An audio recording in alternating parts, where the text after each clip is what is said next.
وفاقی آئینی عدالت نے نسلا ٹاور کی مسماری کا سبب بننے والے سپریم کورٹ کے 2018 اور 2019 کے احکامات واپس لے لیے۔ وفاقی آئینی عدالت کا یہ کہنا ہے کہ غیر قانونی تعمیرات کے خلاف کارروائی کا اختیار بنیادی طور پر صوبائی حکومت کا ہے، عدلیہ کا نہیں۔ عدالتیں اپنے سامنے موجود تنازع تک محدود رہیں، غیر ضروری معاملات میں مداخلت نہ کریں۔ فیصلے میں کہا گیا ہے کہ سپریم کورٹ نے زیر سماعت مقدمے سے آگے بڑھ کر وسیع احکامات جاری کیے ہیں۔ اس بارے میں مزید بات کریں گے بیورو چیف چینل 5 نیوز محمد کامران زہری سے۔ جی محمد کامران زہری، کیا معاملہ ہے یہ آگاہ کیجیے گا۔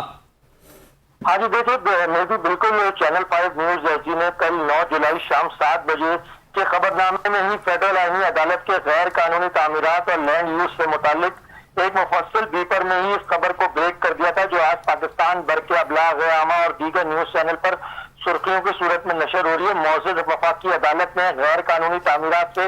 متعلق ریمارکس کی کچھ مختصر ہائی لائٹس ہیں جو میں دوبارہ دہرا رہا ہوں۔ وفاقی آئینی عدالت نے نسلا ٹاور اور مسماری سمیت دیگر غیر قانونی تعمیرات اور لینڈ یوز جتنے بھی قوانین کی بنیاد بننے والے سپریم کورٹ کے 21 دسمبر 2018 اور 22 جنوری 2019 کے احکامات سے اب وہ واپس لے لیے ہیں۔ عدالت نے قرار دیا تھا کہ غیر قانونی تعمیرات کے خلاف کارروائی کرنا اور لینڈ یوز میں تبدیلی کرنا بنیادی طور پر صوبائی حکومت اور متعلقہ اداروں کی ذمہ داری ہے، جبکہ عدالتوں کو صرف اپنے سامنے موجود مقدمات تک ہی محدود رہنا چاہیے۔ فیصلہ صرف ایک مذکورہ بلڈنگ کا تھا، جو ہم نے ناظرین کو کل بھی بتایا تھا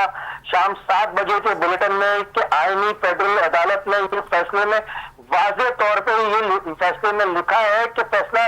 جو تھا غیر قانونی تعمیرات کو لے کر وہ صرف ایک مذکورہ بلڈنگ کے لیے تھا جو لیاری میں بنائی گئی تھی۔ بعد میں اس فیصلے کو پورے شہر میں نافذ العمل کر دیا گیا تھا۔ فیصلے میں کہا گیا تھا کہ سپریم کورٹ نے زیر سماعت مقدمہ دائر کار سے آگے بڑھ احکامات جاری کر دیے تھے۔ سندھ بلڈنگ کنٹرول اتھارٹی کی رپورٹس کی بنیاد پر قانونی تقاضے اور منصفانہ قانونی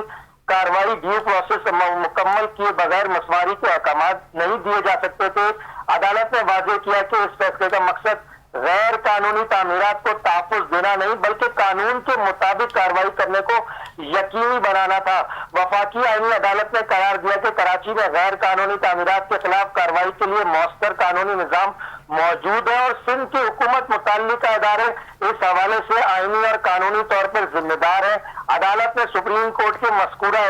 جناب جسٹس سید ارشد حسین نے مزید یہ بھی کہا تھا کہ پارکس، کھیل کے میدان، گرین بیلٹس، فٹ پاتھ، ساحل اور دیگر عوامی مقامات کو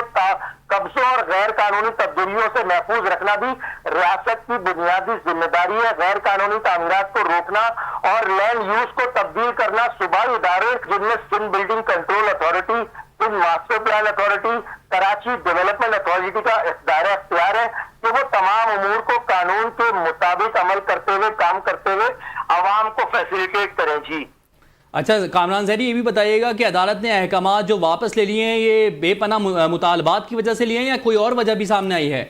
دیکھیے، سپریم کورٹ کی جو آئینی بینچ ہے، فیڈرل آئینی عدالت جس کو کہتے ہیں، جسٹس جناب جسٹس ارشد حسین صاحب کی طرف سے یہ بہت جس کو کہتے ہیں قانون کا وہ نقطہ اٹھایا گیا ہے جس کے اندر یہ آنے والے جتنے بھی کراچی کے ریئل اسٹیٹ سے تعلق رکھنے والے، ملک کے ریئل اسٹیٹ ڈیولپرز کو تعلق رکھنے والے، ان کو تحفظ فراہم کیا گیا ہے، کیونکہ ماضی کے اندر جب اس کو ایک آئینی صورت اختیار کر کے لینڈ یوز جو معاملہ ہوتا ہے جو ریزیڈینشل سے کمرشل کی طرف کیے گئے تھے، ان کا ایک کرائیٹیریا بنایا گیا تھا قانونی طریقے سے، جو اس کے سامنے روڈ 100 فٹ کی کم سے کم ہونا ضروری تھی اور اس کے اوپر اضافی منزلوں کا اس لیے دائرہ اختیار دیا گیا تھا کہ شہر کے اندر رہائش کی کمی کی وجہ سے اس کو ہائی رائز بلڈنگ کو جو ہے دنیا کے نقشے کے اندر ایک کراچی کو میگا سٹی بنانے کے لیے ہائی رائز بلڈنگ کا ایک کانسیپٹ لایا گیا تھا، لیکن بعد میں اس کانسیپٹ کو ختم کر دیا گیا، لینڈ یوز پہ پابندی لگا دی گئی، ریزیڈینشل کو کمرشل پہ بالکل ختم کر دیا گیا۔ پھر جو بنے بھی تھے ان کے اوپر بھی بغیر کسی رپورٹس کے کارروائی کی گئی۔ تو آج عدالت نے اس بات کو ثابت کر دیا ہے اس فیصلے سے کل کے روز کہ جو فیصلہ چینل 5 نیوز ایچ ڈی نے اپنے ناظرین کو بتایا تھا سب سے پہلے شام 7 بجے کی بلیٹن کے اندر کہ آئینی فیڈرل عدالت نے اس فیصلے کو کالعدم قرار دے دیا، کیونکہ یہ فیصلہ صرف ایک متعلقہ بلڈنگ کے لیے جو لیاری میں واقع آئی تھی اس کے محرک